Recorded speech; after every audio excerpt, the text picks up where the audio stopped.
नमस्कार, हिंदी साधन चैनल में आप सभी का हार्दिक स्वागत है। आज के इस वीडियो में गुरु नानक के पद को पढ़ने वाले हैं। आइए शुरू करते हैं। नानक के पद। पंक्ति कुछ इस प्रकार से है। राम नाम बिनु बिरथे जगी जनमा, राम नाम बिनु बिरथे जगी जनमा। बिखु खावे बिखु बोले, बिनु नावे निहफलु माटी भ्रमना। पुस्तक पाठ व्याकरण बखाने, संधिया करम निकाल करे। बिनु गुरु शब्द मुक्ति कहाँ प्राणी, राम नाम बिनु अरुझि मारे। तो अब हम इस पंक्ति के भावार्थ को देखेंगे। नानक देव कहते हैं, काव्य का अर्थ है कि जो राम के नाम का स्मरण नहीं करता है, उसका संसार में आना और मानव शरीर पाना व्यर्थ चला जाता है। बिना कुछ बोले विष का पान करता है तथा माया रूपी मृग तृष्णा में भटकता हुआ मर जाता है। अर्थात राम का गुणगान न करके माया जाल में फंसा रहता है। शास्त्र पुराण की चर्चा करता है। सुबह शाम एवं दोपहर तीनों समय संध्या वंदन करता है। नानक लोगों से कहते हैं कि गुरु अर्थात भगवान का भजन किए बिना व्यक्ति को संसार से मुक्ति नहीं मिल सकती तथा सांसारिक माया जाल में उलझकर व्यक्ति रह जाता है। तो यहाँ नानक कहते हैं, ईश्वर की नाम, ईश्वर के भजन और ईश्वर के स्मरण लेने को कहते हैं कि ईश्वर के नाम के बिना मनुष्य की या प्राणी की मुक्ति नहीं हो सकती है। आइए अब अगली पंक्ति को देखते हैं। पंक्ति कुछ इस प्रकार से है। दंड कमंडल शिखा सुत धोती, तीर्थ गवनु अति भ्रमनु करे। राम नाम बिनु शांति न आवे, जपि हरि हरि नाम सुपारी परे। जटा मुकुट तन भस्म लगाई, बसन छोरी तन मगन भया। गुरु पर शादी राखिले जन को, हरिरस नामक झोली पिया। अर्थ इस प्रकार से है। ऐसे प्राणी बाहरी दिखावे के लिए दंडा कमंडल, शिखा, जनेऊ तथा गेरुआ वस्त्र धारण कर तीर्थ यात्रा करते हैं, लेकिन राम नाम का भजन किए बिना जीवन में शांति नहीं मिलती है। भगवान का नाम लेकर पैर पूजाते हैं। वे अपने को संत कहलाने के लिए जटा को मुकुट बनाकर, शरीर में राख लगाकर, वस्त्रों को त्याग कर नग्न हो जाते हैं। संसार में जितने जीव जंतु हैं, उन जीवों में जन्म लेते हैं। इसीलिए लेखक कहते हैं कि भगवान की कृपा को ध्यान में रखकर नानक ने कहा है कि राम का घोल पी लो ताकि संसार से मुक्ति मिल जाए। तो यहाँ हरिरस का मतलब है राम नाम का घोल पी लेना। आइए कवि की दूसरी जो काव्य पंक्ति है वह है। जो नर दुख में दुख नहीं माने, जो नर दुख में दुख नहीं माने। सुख स्नेह अरु भय नहीं जाके, कंचन माटी जाने। नहीं निंदा नहीं स्तुति जाके, लोभ मोह अभिमाना। हर्ष शोक ते रहे नियारो, नाही मान अपमाना। आशा मनसा सकल त्यागी के, जगते रहे निराशा। गुरु नानक कहते हैं कि जो मनुष्य सुख और दुख को यानी दुख को दुख नहीं मानता है, जिसे सुख सुविधाओं के प्रति कोई आसक्ति नहीं है। आसक्ति का मतलब यहाँ है लगाव, और न ही किसी प्रकार का भय है। जो सोना को माटी जैसा मानता है, जो किसी की निंदा से न तो घबराता है और न ही प्रशंसा सुनकर गौरवान्वित होता है। जो लाभ मोह एवं अभिमान से परे हैं, जो हर्ष एवं विषाद दोनों में एक सा रहता है, जिसके लिए मान अपमान दोनों बराबर है, जो आशा तृष्णा से मुक्त होकर रहता है, वही सच्चे अर्थ में ईश्वर को प्राप्त करता है। आगे पंक्ति कवि कहते हैं कि सांसारिक विषय वासनाओं में जो आसक्त रहता है, काम क्रोध जहीं पर से नाही, तेहि घट ब्रह्म निवासा।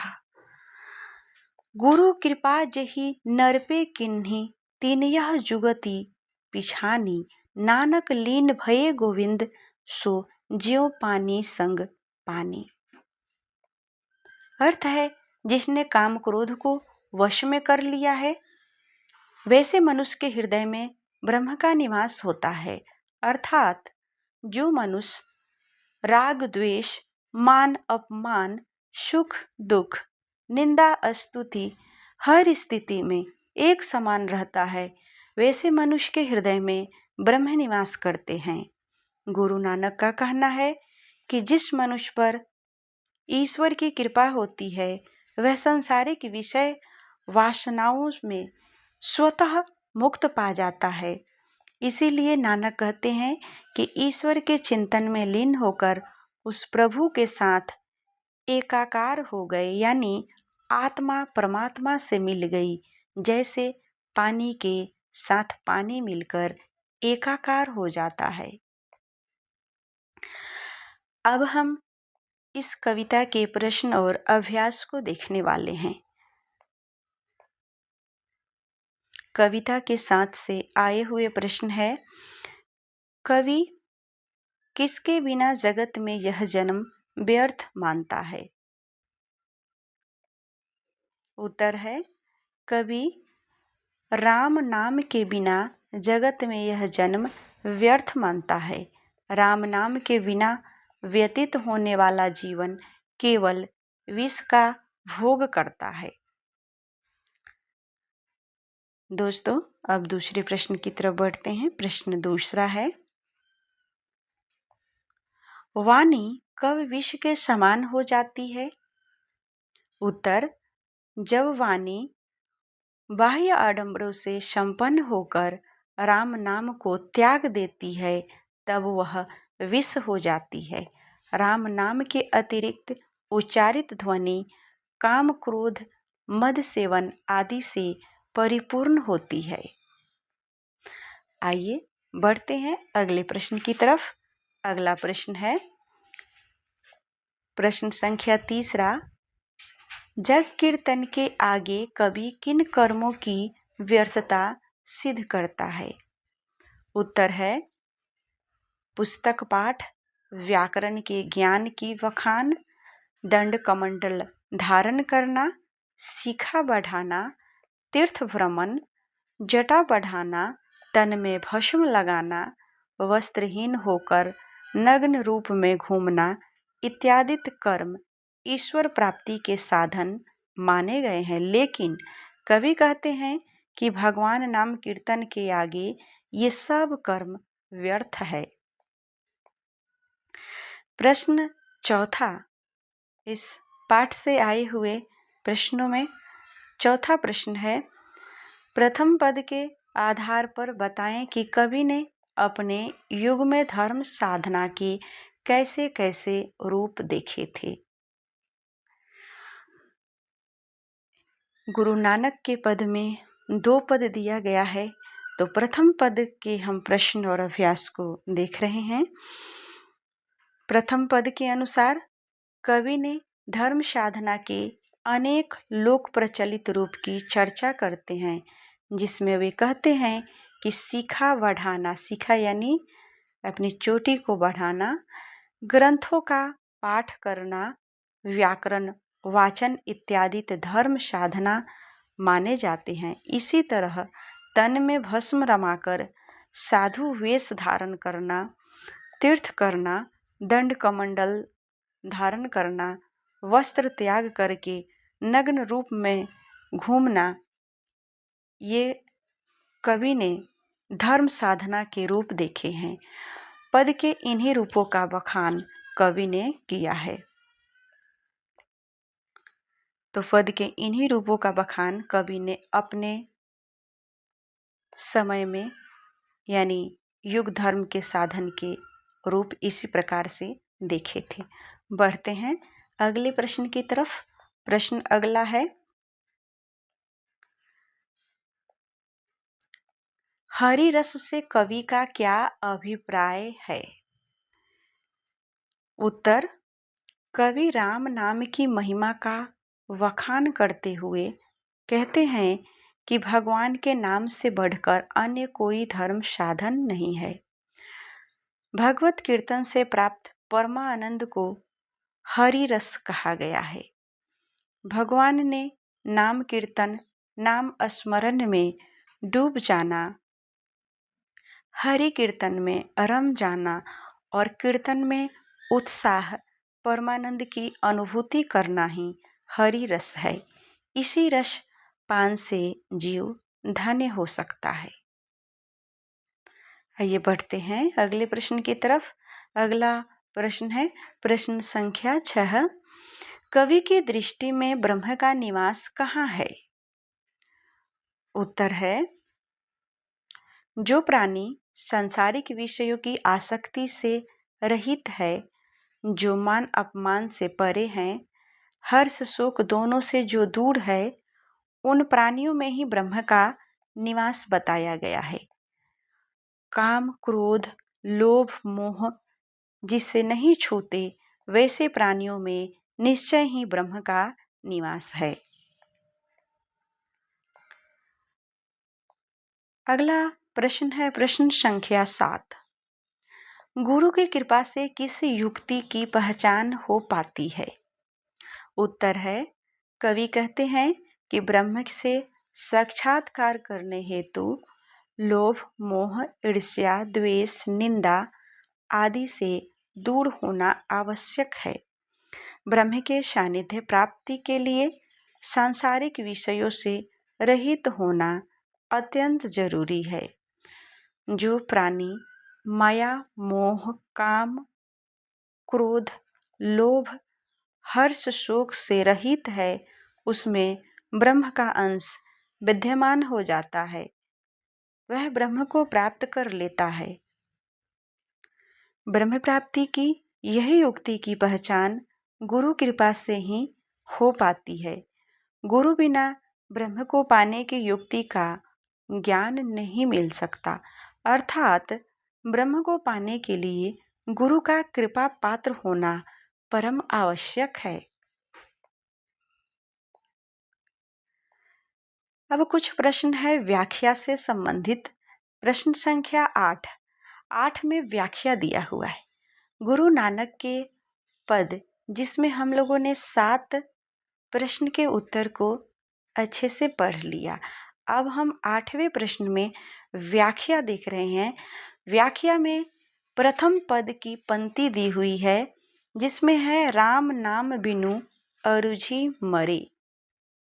इसका अर्थ क्या हुआ, यानी इसकी व्याख्या करने को दिया हुआ है। व्याख्या है, प्रस्तुत व्याख्यान पंक्ति में निर्गुणवादी विचारधारा के कवि गुरु नानक।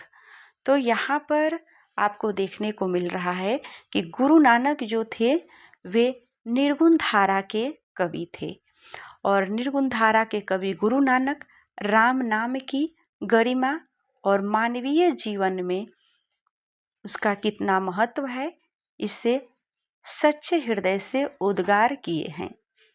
कवि कहते हैं कि राम नाम का अध्ययन, संध्या वंदन, तीर्थाटन, रंगीन वस्त्र धारण, यहाँ तक कि जड़ बूटी बढ़ाकर इधर उधर घूमना, यानी जटा मुटी बढ़ाकर इधर उधर घूमना, टाइपिंग थोड़ा सा मिस्टेक है, जटा यहाँ होना चाहिए, जटा बढ़ाकर इधर उधर घूमना, ये सभी भक्ति भाव को बाहरी आडंबर है। ये सभी भक्ति भाव नहीं है, बाहरी आडंबर यानी बाहरी दिखावा है। इसे जीवन सार्थक कभी भी नहीं हो सकता। राम नाम की सत्ता को स्वीकार नहीं करते हैं तब तक मानवीय मूल चेतना का उजागर नहीं हो सकता। कभी यहाँ राम नाम के बिना बहुत से सांसारिक कार्यों में उलझकर व्यक्ति अपने जीवन लीला को समाप्त कर लेता है। तो ये हो गई पहली पंक्ति की व्याख्या। अब यहाँ पर व्याख्या के लिए एक और पंक्ति दिया हुआ है। यहाँ पर देखिए, हर्ष शोक ते रहे नियारा, नाही मान अपमाना। प्रस्तुत पंक्ति में कवि कहते हैं कि ब्रह्म निर्गुण एवं निराकार है, यानी ईश्वर का कोई रूप और आकार नहीं है। वैराग्य भाव रखकर ही हम उसे पा सकते हैं। झूठी मान, बुराई या निंदा, शिकायत की उलझन मनुष्य को ब्रह्म से दूर ले जाता है। ब्रह्म को पाने के लिए, यह ब्रह्म शब्द ईश्वर के लिए है, ब्रह्म को पाने के लिए, सच्चे मुक्ति के लिए हर्ष शोक मान अपमान से दूर रहकर उदासीन रहते हुए ब्रह्म की उपासना करनी चाहिए।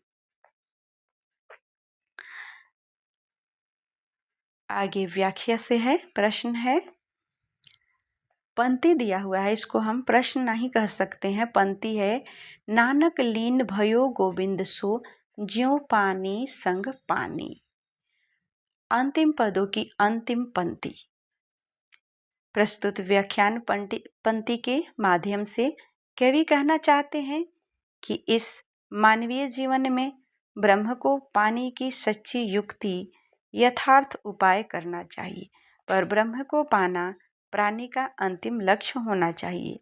जिस प्रकार पानी के साथ पानी मिलकर एक समान हो जाता है, उसी प्रकार से जीव जब ब्रह्म के सानिध्य में जाता है तब वह ब्रह्ममय हो जाता है। अर्थात जीवात्मा एवं परमात्मा में सब जब मिलन हो जाता है तब जीवात्मा भी परमात्मा बन जाता है, दोनों का भेद मिट जाता है।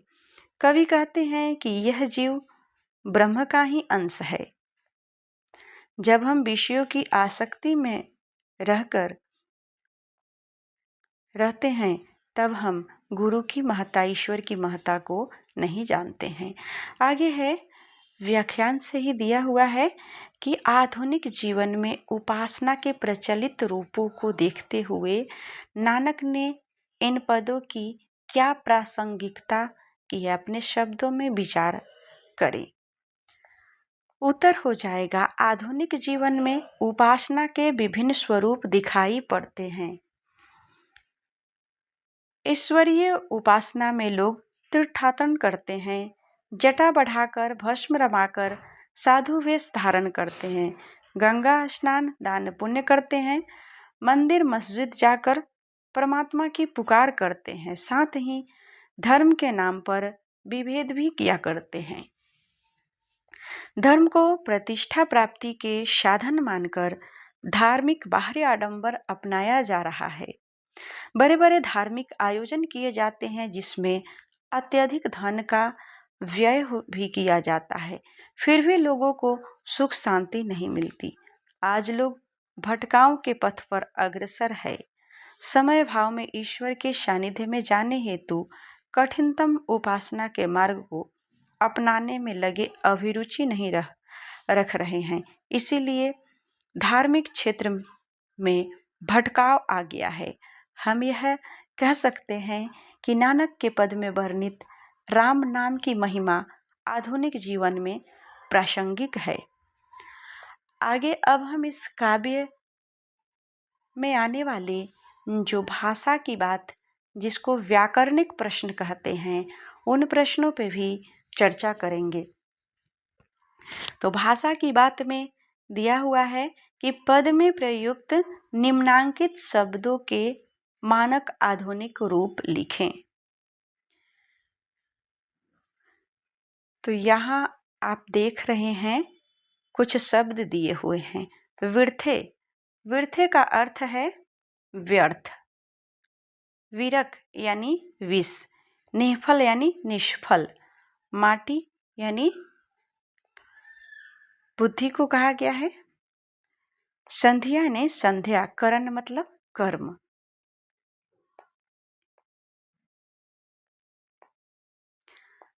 गुरु शब्द यानी गुरु का उपदेश। तीर्थ गमनु यानी तीर्थ पर जाना। महियल यानी धरती पर। सरब यानी सब कुछ। माटी यानी मिट्टी। नियारो मतलब अलग। जुगती मतलब उपाय। पिछानी जिसको पहचानी भी मानक शब्द हुआ।